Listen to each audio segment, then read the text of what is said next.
En esta primera sesión tenemos la suerte de contar con un filósofo y una científica, y me parece que es muy apropiado en un tema tan complejo como la neuroética contar con las dos perspectivas, la perspectiva filosófica y la perspectiva científica. Presento primero al doctor Alfredo Marcos Martínez, que es doctor en Filosofía por la Universidad de Barcelona y catedrático de Filosofía de la Ciencia en la Universidad de Valladolid. Ha realizado estancias de investigación en Cambridge y en Roma, ha impartido clases y conferencias en numerosas universidades de España, Colombia, Italia, México, Francia, Argentina y Polonia. Imparte clases sobre historia y filosofía de la ciencia, bioética y comunicación de la ciencia. Ha publicado una decena de libros y más de 50 artículos y capítulos sobre historia y filosofía de la ciencia, ética ambiental, bioética, filosofía de la biología, comunicación de la ciencia y estudios aristotélicos. Coordina la sección de Filosofía de la Ciencia de la revista Investigación y Ciencia. Ha sido director del Departamento de Filosofía de la Universidad de Valladolid y ha pertenecido a diversos comités hospitalarios de bioética. Es actualmente coordinador del doctorado universitario en Lógica y Filosofía de la Ciencia, y no es la primera vez que le tenemos en esta casa, y le agradecemos que esté aquí de nuevo, que nos va a hablar de neuroética y vulnerabilidad humana en perspectiva filosófica. Bueno, mientras se pone en marcha el aparataje, aprovecho para hacer, digamos, la introducción y la sección de agradecimientos, siempre obligados, pero en este caso especialmente y además absolutamente sentidos. Estoy enormemente agradecido a la EBI por haberme invitado, por permitirme estar aquí, dirigirme a ustedes. También debo gran agradecimiento a la Universitat Internacional de Cataluña, donde efectivamente, como mi colega y amigo Josep Curcó ha mencionado, pues ya ha estado alguna vez y es siempre una casa acogedora y hospitalaria donde se me ha tratado maravillosamente, y estoy siempre muy agradecido y muy ilusionado y honrado de estar aquí. También muchísimas gracias a la revista Cuadernos de Bioética, a Luis Miguel, a su editor, porque han sido capaces, lo que a mí me parece algo asombroso, de poner el número monográfico dedicado a este congreso sobre la mesa, incluso antes de que se celebre el congreso. También gracias a los organizadores del congreso, que nos han recibido de manera, digamos, tan generosa y tan hospitalaria. Se nota claramente que hay detrás un gran esfuerzo de organización y una logística perfectamente engrasada, debido seguramente al esfuerzo y al trabajo de muchas personas. Por lo tanto, gracias. Bueno, pues yo quería hablar aquí sobre los conceptos, sobre los temas que directamente nos convocan a este congreso, que son el de neuroética y vulnerabilidad. Por supuesto, los voy a abordar en una perspectiva filosófica, porque es la única para la que soy mínimamente competente. Sé muy poco sobre neurofisiología, o en fin, sobre ciencias médicas o sobre bioderecho, y mi vector de acercamiento a la bioética ha sido a través de la filosofía, y es de lo único que mínimamente puedo hablar. Entonces, abordaré la cuestión de neuroética y vulnerabilidad en una perspectiva filosófica.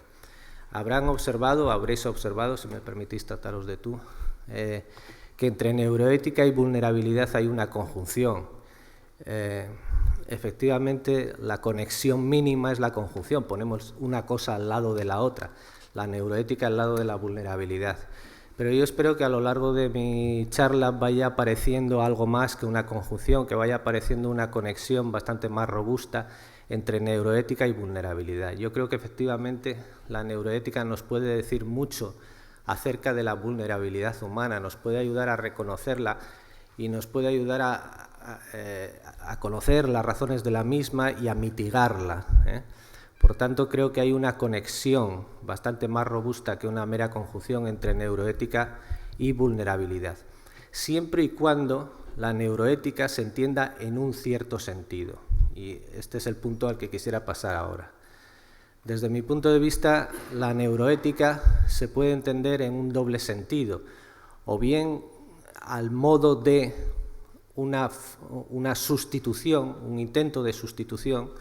Aquí le he llamado modo su o modo sustitución para sugerir un campo semántico, digamos, que vendría dado por las palabras sustitución, sucesión, superación, suplantación, sucedáneo. Entendida así, la neuroética vendría a ser un intento de sustitución de la ética filosófica y sapiencial tradicional por las neurociencias.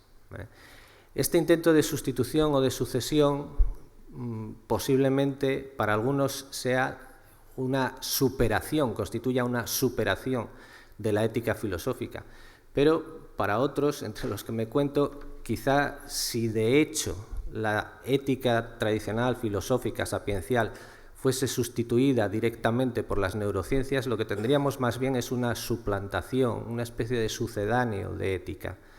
Entonces, en lugar de esta forma de entender la neuroética, yo propondría una neuroética en modo colaboración, en modo llamámosla así, de nuevo, en aras de la brevedad, de la mnemotecnia y de la necesidad de sugerir un nuevo campo semántico. En este caso, el que viene conformado por las palabras colaboración, coexistencia, cooperación, comunicación.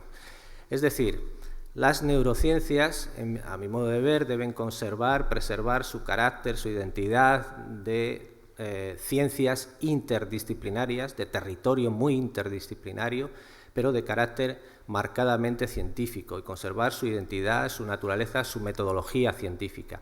Mientras que la ética pues, es un territorio, un dominio de carácter filosófico que tiene otra metodología, que tiene, digamos, otras formas de hacer, otras tradiciones, etc. Y también debería conservarlas.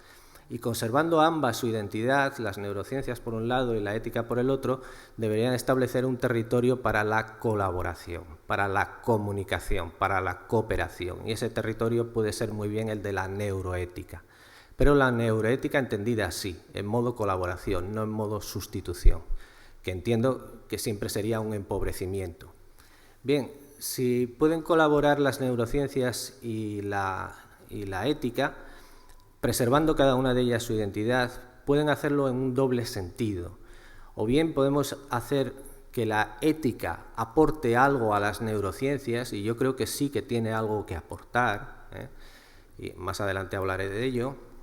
O bien, y aquí la disyunción en realidad debería cambiarla por una conjunción y también, es decir, si colaboran ambas, la ética puede aportar algo a las neurociencias y las neurociencias pueden aportar algo a la ética, pueden aportar mucho a la ética. Entre otras cosas, pueden aportar conocimiento acerca de la vulnerabilidad humana, acerca de la vulnerabilidad de las bases biológicas de la conducta moral humana. Y esa es la conexión, esa es la línea de conexión que yo encuentro que se puede establecer entre neuroética y vulnerabilidad. Las neurociencias nos pueden servir para hacer una ética de la vulnerabilidad, nos pueden servir para reconocer nuestra vulnerabilidad y para intentar mitigar nuestra vulnerabilidad. Bien, ese es el recorrido que quiero hacer en lo que resta de tiempo. Voy a insistir un poquito en algunas críticas a la neuroética en modo sustitución y voy a tratar de ofrecer por lo menos los rudimentos, digamos, de unas bases filosóficas para una neuroética en modo colaboración. Y finalmente acabaré haciendo un par de observaciones sobre el concepto de vulnerabilidad. Bien, algunos apuntes críticos respecto de la neuroética entendida como intento de sustitución de la ética tradicional, de la ética filosófica y sapiencial por las neurociencias. Desde mi punto de vista, este intento de sustitución depende de una concepción reduccionista del ser humano, de una concepción, digámoslo así, radicalmente naturalista del ser humano, que a mi modo de ver es muy criticable, en fin, por diversos argumentos que en este momento no tengo tiempo de exponer. Algunos de ellos están por lo menos indicados en la versión escrita y publicada de esta ponencia. Entonces, quien tenga algún interés o sienta alguna curiosidad, si a partir de esta charla por lo menos consigo despertar alguna curiosidad, pues puede dirigirse a la versión escrita de esta charla, donde además aparece bibliografía, etcétera. Bien, este reduccionismo, este intento de reducir todo el ser humano a su base material o de explicar todo lo humano desde la base material, por ejemplo, explicar toda la conducta moral desde el cerebro y desde el funcionamiento del cerebro, tiene una larga historia que se remonta a la antigüedad, y es una larga historia de promesas y de fracasos, de la promesa de una reducción que nunca acaba de cumplirse. En la época moderna, esta historia comienza probablemente con el dualismo cartesiano, por paradójico que parezca, ¿no? Es decir, si uno entiende que la persona está compuesta por dos sustancias y que esas dos sustancias son muy diversas, muy distintas la una de la otra, por un lado una sustancia extensa y por otro lado una sustancia pensante, por un lado materia y por otro lado espíritu, inmediatamente nos encontramos con el problema de la conexión. ¿Cómo conectamos esas dos sustancias? Bueno, no hay una buena solución para ese problema. Y sin embargo, la investigación empírica y la experiencia cotidiana de la vida nos muestra que efectivamente esa conexión existe, que mis ideas, mis creencias, mis deseos, todas estas entidades mentales hacen cambiar de posición mi cuerpo, hacen cambiar mi cerebro, y por otro lado, cualquier modificación en mi cerebro o en mi cuerpo puede cambiar mi conducta, mis ideas, mis deseos, etcétera. Es decir, obviamente, no voy a insistir en ello, hay una conexión entre estos dos aspectos del ser humano. Por lo tanto, el dualismo no acaba de funcionar bien. Ante eso, algunos pensaron, bueno, pues si no podemos conectar estas dos sustancias, que obviamente están conectadas, pues quizá lo mejor es prescindir de una de ellas, de modo que aparecen corrientes materialistas que podríamos muy bien entender como una variante del dualismo. Es un dualismo que en vez de contar hasta dos, cuenta hasta uno. Bueno, pues la persona no son dos sustancias, son una sustancia, es solamente materia, y desde el punto de vista neurofisiológico pues es solamente cerebro. Ya en el siglo XIX se puso muy de moda la frenología y se intentó reducir el conocimiento de todo lo humano pues a las mediciones del cráneo, a partir de las cuales se pretendía obtener información incluso acerca de la catadura moral de las personas. Claro, alguien puede decir, fue un intento burdo y quizá demasiado temprano de llevar a cabo este asalto a lo humano desde el conocimiento puramente de las bases físico-biológicas. Y efectivamente lo fue. Entonces podemos plantearnos, hoy sabemos mucho más, hoy las neurociencias se han desarrollado enormemente. Entonces hoy sí, hoy ya estamos en una posición en la cual podemos intentar una reducción de todo lo humano a esa base material neurofisiológica. Bueno, sabemos que la Sociedad de Neurociencias se fundó en el 70, que la década de los 90 ha sido llamada por muchos la década del cerebro, durante la cual hemos aprendido muchísimo acerca del cerebro humano. En fin, en 2012 pues ya varios países declaran este año como el año de las neurociencias. Aparecen nuevos métodos para la exploración del cerebro, desde electroencefalogramas hasta las tomografías por emisión de positrones o las imágenes funcionales del cerebro, es decir, imágenes no solo de la estructura, de la anatomía del cerebro, sino de su funcionamiento, y todo esto es, digámoslo así, impresionante y asombroso, incluso desde el punto de vista estético.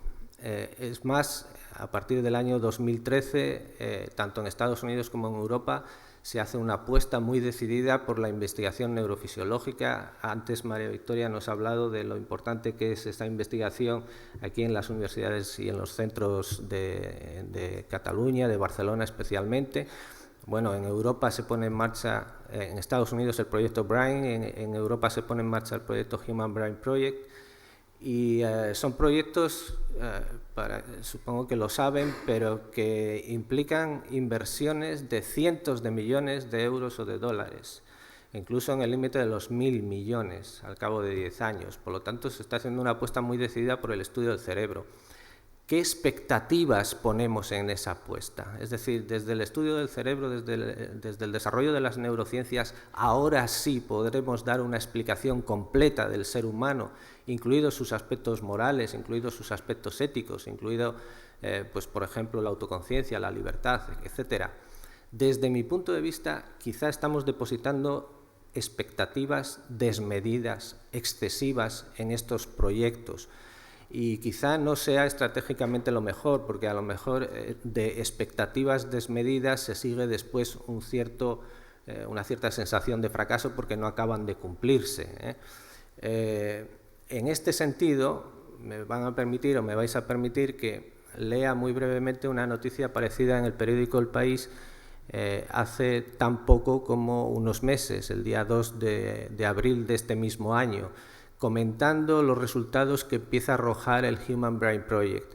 Dice, cuando apenas ha empezado a andar el Human Brain Project, el proyecto Cerebro Humano, que prometía simular mediante supercomputación toda la complejidad del cerebro humano y a partir de ahí, digamos, abordar el estudio de todo lo humano, ha recibido un severo baño de realismo. Después de que cientos de neurocientíficos se alzaran en armas contra el diseño del megaproyecto, 1.000 millones en 10 años, 2 informes han señalado las carencias de una apuesta titánica que entusiasmó más a los políticos que a los científicos.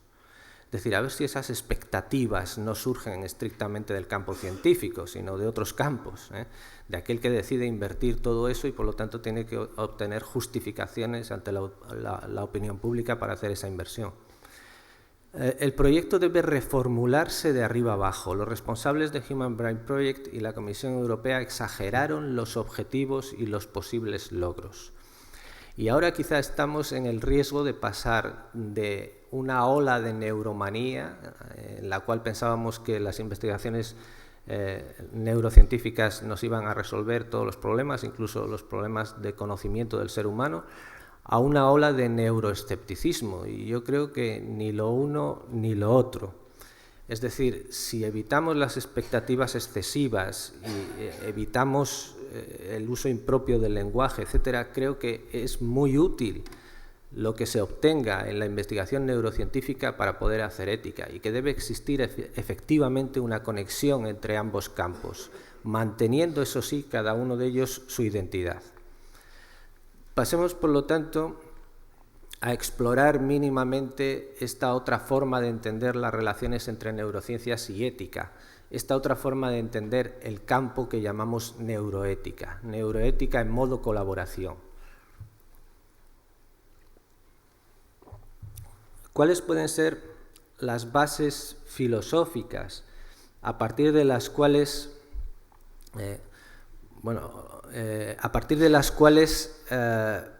podamos establecer realmente, de modo genuino, una colaboración entre el campo de las neurociencias y el campo de la ética? Cada uno puede buscar inspiración, digamos, en la tradición filosófica que le resulte más simpática o más atractiva o más familiar o lo que sea, y para mí, en este caso, es desde luego la tradición aristotélica.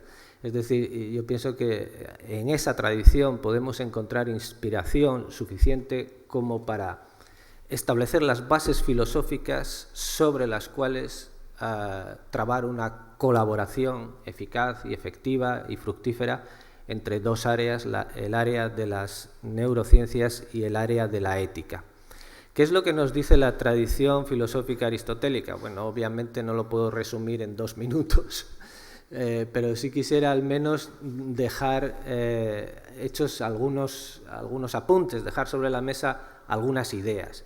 Para empezar, en la tradición aristotélica el mundo está compuesto por una pluralidad de sustancias. En este sentido es una tradición pluralista, no, por ejemplo, como la filosofía de Spinoza, que piensa que solo hay una sustancia. Bueno, pues en la tradición aristotélica el mundo está compuesto por muchas sustancias, muchas, cada animal, cada planta, cada persona, muy especialmente, es una sustancia. Pero al mismo tiempo cada persona es una, no es 2 sustancias, es una sustancia, hay una unidad de la persona, cada persona es una sustancia, por lo tanto, Se acabó el problema de cómo intercomunicar sustancias, el problema del dualismo, cómo vamos a comunicar la sustancia pensante con la sustancia extensa, cómo vamos a comunicar el cerebro con la mente, cómo vamos a comunicar las bases neurofisiológicas con la agencia moral. Bueno, en realidad se trata de una sola entidad, de una sola sustancia. Ahora bien, esa sustancia tiene dos aspectos o dos facetas, la podemos ver desde un lado o desde otro, la podemos ver como lo que de hecho es, podemos ver una persona como lo que de hecho es y como lo que de hecho hace, como lo que hace actualmente, cuáles son sus acciones y cuál es su estado actual, o la podemos ver como un espacio de posibilidades, como lo que podría hacer, como lo que podría haber hecho, como lo que debería hacer, etc. Entonces, es la base material la que nos ofrece este espacio de posibilidades. Cuando estudiamos la base material, cuando estudiamos la neurofisiología de las personas, en realidad lo que estamos estudiando es un espacio de posibilidades dentro del cual la persona puede actuar, puede hacer que ese espacio de posibilidades colapse en una determinada acción. Y estas dos formas de mirar la persona no hace que tengamos dos sustancias distintas o dos personas distintas o algo por el estilo que después tengamos que interconectar, sino dos formas distintas de aproximarnos a una misma entidad que es una. Si me permiten, yo en este punto quisiera ser un poco preciso y al mismo tiempo breve para tenerme al tiempo del que dispongo, que no sé ya si lo he malgastado completamente. ¿Cuánto me queda todavía? ¿10 minutos? Sí, más. Más, bueno.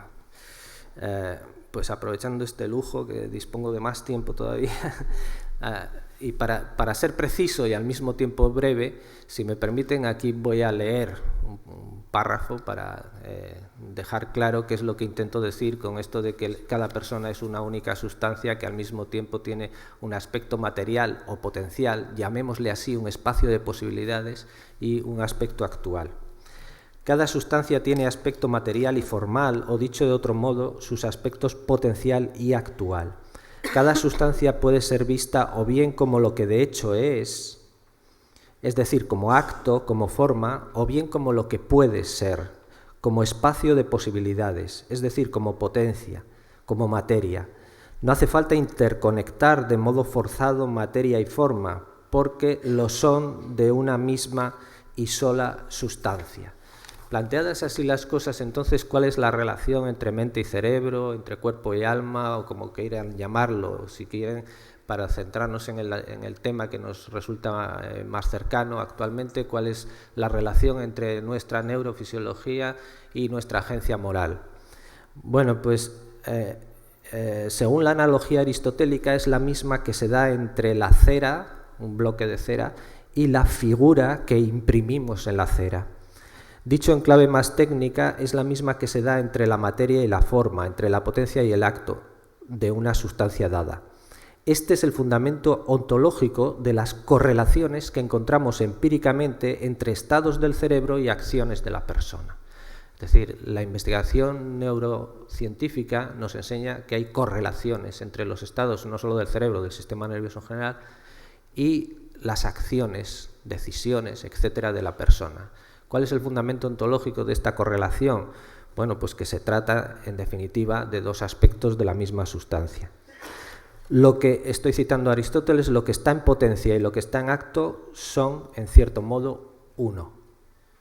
Son la sustancia concreta, he acabado la cita. En nuestro caso es el ser humano concreto, el agente moral, pero necesitamos estudiarlo desde ambas caras. Necesitamos estudiar la base material y necesitamos estudiar la forma, digamos, el acto.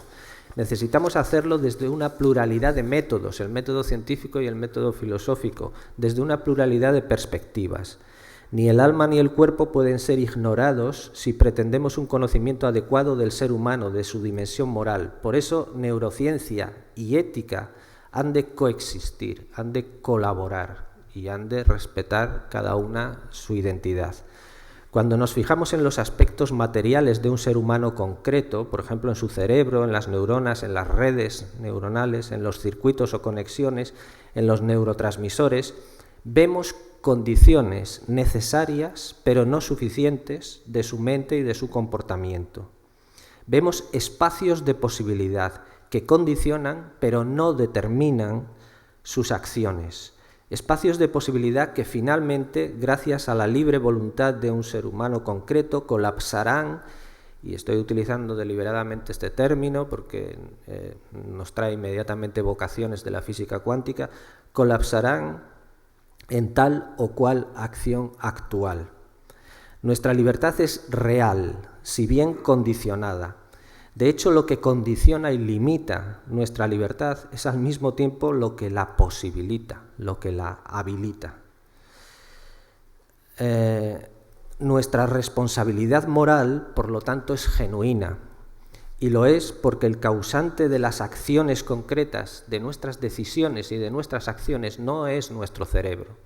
Esto es una licencia lingüística. Cuando decimos el cerebro piensa, el cerebro procesa, el cerebro recuerda, el cerebro no hace nada de eso. El cerebro ayuda a hacer todo eso a una persona, digamos, es la persona la que recuerda, es la persona la que decide, es la persona la que procesa información, etc. Ni siquiera de memoria estrictamente se podría hablar si nos limitamos al puro cerebro. En el cerebro lo que hay es huellas, hay engramas, etc., pero no estrictamente memoria, porque la memoria siempre es referencial, es intencional, es memoria de algo. Y para eso, es decir, es algo más que la huella, es la huella referida a algo.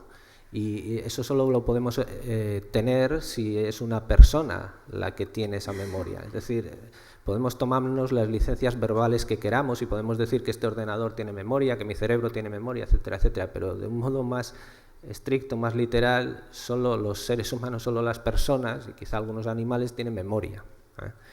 Y lo mismo otras muchas facultades, digamos, mentales. Por lo tanto, nuestra responsabilidad es genuina y lo es porque la causa de nuestras acciones, la causa de la acción de cada persona es la persona, no su cerebro, aunque obviamente se requiere el cerebro para que se puedan llevar a cabo las acciones. Así pues, las neurociencias pueden ser de gran valor para la ética, de enorme valor para la ética, pues nos servirán para explorar espacios de posibilidad condicionantes de nuestra acción. Bien, alguien puede pensar que aquí se produce un cierto choque entre una causalidad natural que muchos creen todavía determinista, que sería la que funciona en el cerebro, y otro tipo de causalidad que es el de la libertad. Bueno, este fue el problema con el que tuvo que batallar Kant durante mucho tiempo, pero hoy por suerte sabemos que la propia física no prohíbe un cierto indeterminismo. Por lo tanto, no hay estrictamente una incompatibilidad entre la causalidad natural y la causalidad de la libertad. La física actual no prohíbe la libertad. La propia física ha roto el cierre causal, ha abierto un espacio de posibilidad, una ventana de indeterminación a través de la cual puede colarse la libertad. Bueno, por supuesto también puede colarse el azar, el simple azar, pero en todo caso la física en sus niveles más básicos, en sus niveles cuánticos, abre unas ventanas de indeterminación a través de las cuales puede actuar la libertad humana. O podría, digamos, esto no son más que sugerencias, pero en todo caso no nos encontramos como en tiempos de Kant, necesitados de elegir entre la causalidad determinista de la naturaleza y una causalidad de la libertad, porque la propia naturaleza no es estrictamente determinista. Bien, pues hasta aquí lo que quería contar mucho más, pero me parece que es suficiente por el momento respecto de la neuroética en modo colaboración.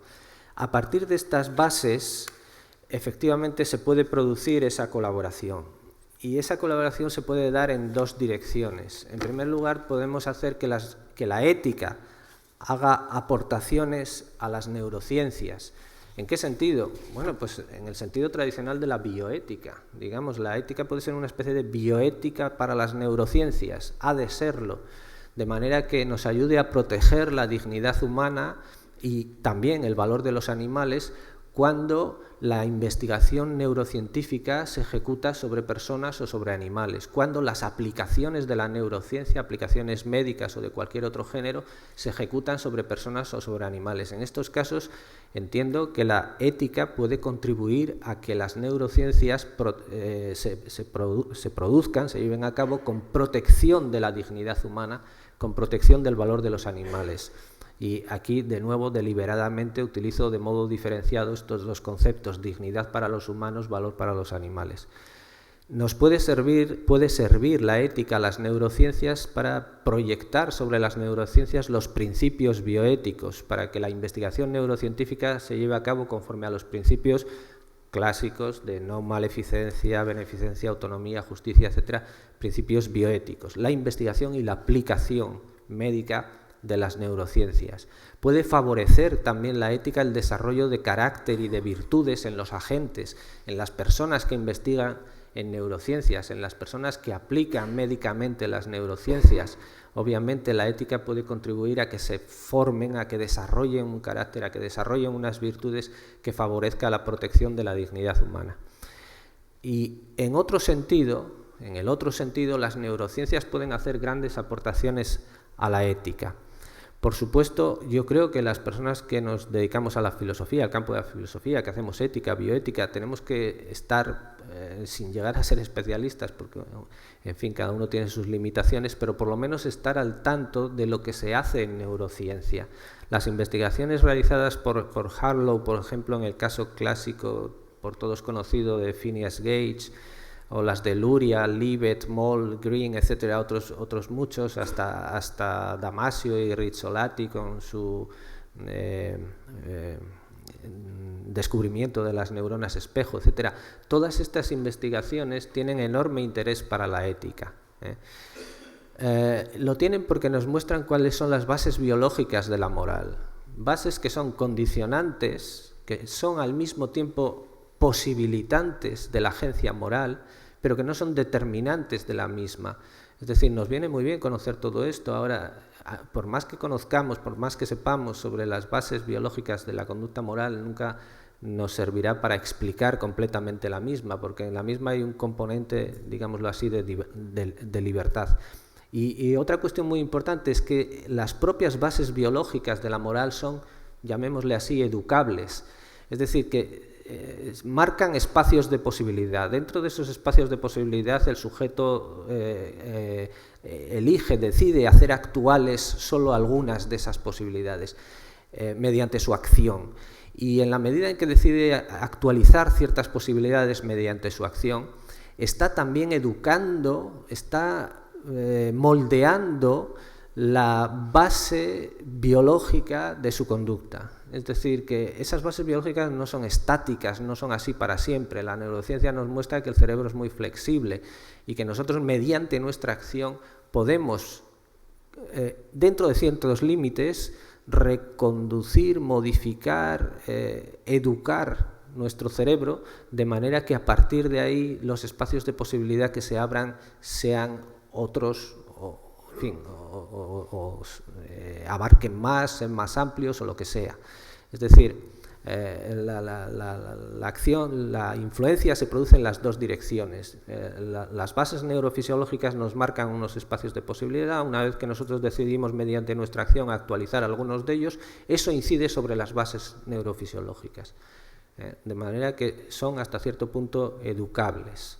Y además se nos plantea la cuestión, la neurociencia nos pone sobre la mesa la cuestión de la universalidad de la moral. Es decir, en las últimas décadas se han desarrollado muchísimo los estudios etnográficos y antropológicos que han mostrado la diversidad de las culturas humanas, en qué nos diferenciamos los unos de los otros, los humanos sobre toda la Tierra, digamos, unos pueblos de otros, etcétera. Y eso ha conducido a algunos a posiciones relativistas. Es verdad que hay una enorme diversidad dentro de las culturas, de los comportamientos, de las morales, digamos, de los humanos. Pero al mismo tiempo posiblemente haya unas bases universales que sean comunes a toda la familia humana. Y si los estudios antropológicos, etnográficos, etcétera, nos han mostrado la diversidad y en ese sentido han sido muy valiosos, los estudios neurocientíficos y los estudios de psicología moral probablemente estén contribuyendo hoy día a mostrarnos ese componente común, básico, quizá universal, que conecta a toda la familia humana, esas bases, digamos, que son comunes a todos nosotros y que atraviesan las culturas e incluso los momentos históricos. Bien, no sé si estoy ya... Sí. ¿Me das 2 minutos? 2 minutos. Bueno, pues pensaba entrar un poco más en detalle sobre las aportaciones que las investigaciones neurocientíficas de todos estos autores han hecho al pensamiento moral, al pensamiento ético, pero lo voy a dejar entre paréntesis y además me consta que Natalia va a hablar, digamos, de estas cuestiones y en ese sentido creo que pueden ser charlas muy complementarias, de manera que eso me permite pasar sobre este punto más rápidamente. Bueno, pues una de las cosas que nos enseña las neurociencias, y que es utilísima para la ética, es la vulnerabilidad humana. Es decir, ya no podemos pasar por alto el hecho de que los seres humanos somos vulnerables, de que toda nuestra acción y en especial nuestra agencia moral depende de estructuras cerebrales, neuronales, etcétera, que son frágiles, digamos, por su propia naturaleza. De modo que esta es una de las enseñanzas importantes que las neurociencias aportan a la ética. Nos enseñan mucho sobre la vulnerabilidad humana. Y ahora voy a decir un par de palabras sobre la cuestión de la vulnerabilidad y con eso concluyo. Bueno, todo esto es lo que me salto. La cuestión de la vulnerabilidad.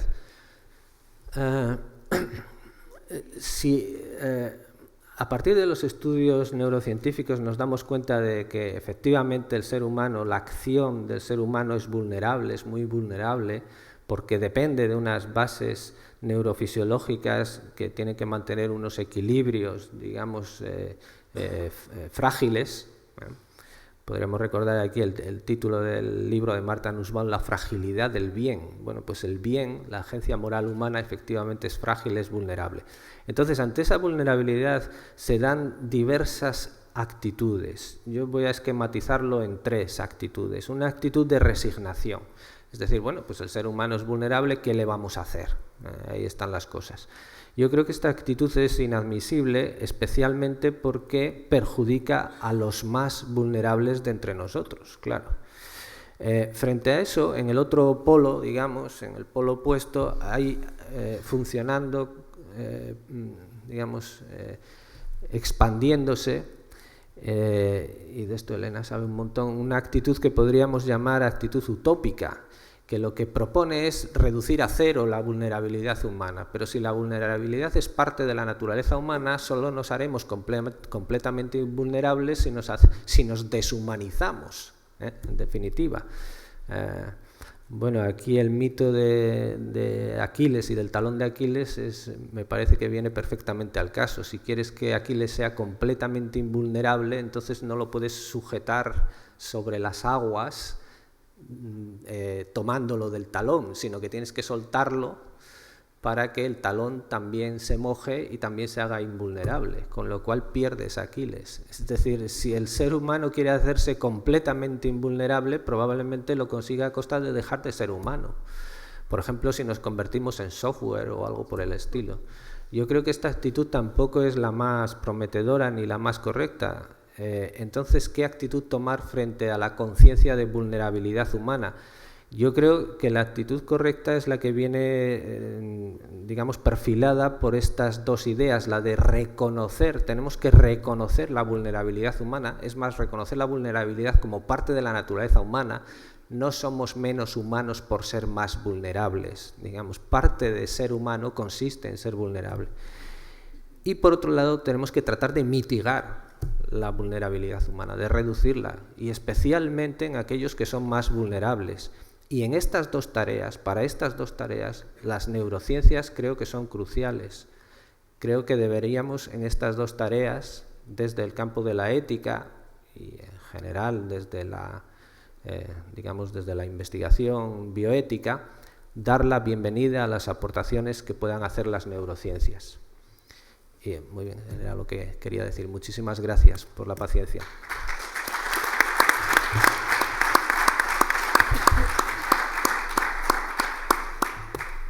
Muchísimas gracias, Alfredo.